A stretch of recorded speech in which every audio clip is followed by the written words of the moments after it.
पाहूया बातम्या विस्ताराने। ब्रिक्स देशांच्या परराष्ट्र मंत्र्यांच्या 2 दिवसीय बैठकीला आज नवी दिल्लीमध्ये सुरुवात झाली।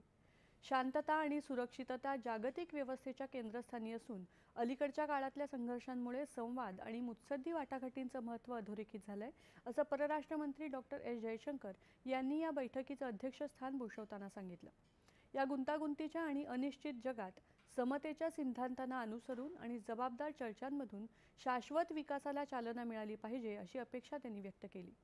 तांत्रिक प्रगती जागतिक परिस्थितीला नव्यानं आकार देते आणि सुशासन तसंच सर्वसमावेशक विकासासाठी तिचा उपयोग केला जाऊ शकतो याकडे त्यांनी लक्ष वेधलं।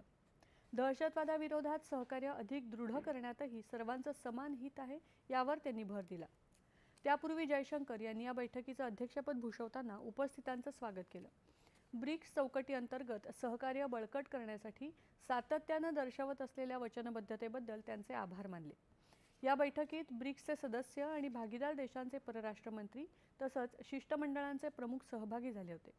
रशियाचे परराष्ट्र मंत्री सर्गेई लाव्हरोव्ह यांच्यासह इराणचे परराष्ट्र मंत्री सय्यद अब्बास अराक्ची, थायलंडचे उपपंतप्रधान सिहासक फुआंगकेटकेव, क्युबाचे परराष्ट्र मंत्री ब्रुनो रॉड्रिग्स पॅरिला यांच्यासह व्हिएतनाम, मलेशिया आणि संयुक्त अरब अमिरातीच्या मंत्र्यांचा यामध्ये समावेश आहे। बैठकीच्या दुसऱ्या दिवशी उद्या ब्रिक्स ॲट 20 लवचिकता, नवोपक्रम, सहकार्य आणि शाश्वतता उभारणी या संकल्पनेवर आधारित सत्राचं आयोजन करण्यात आलं।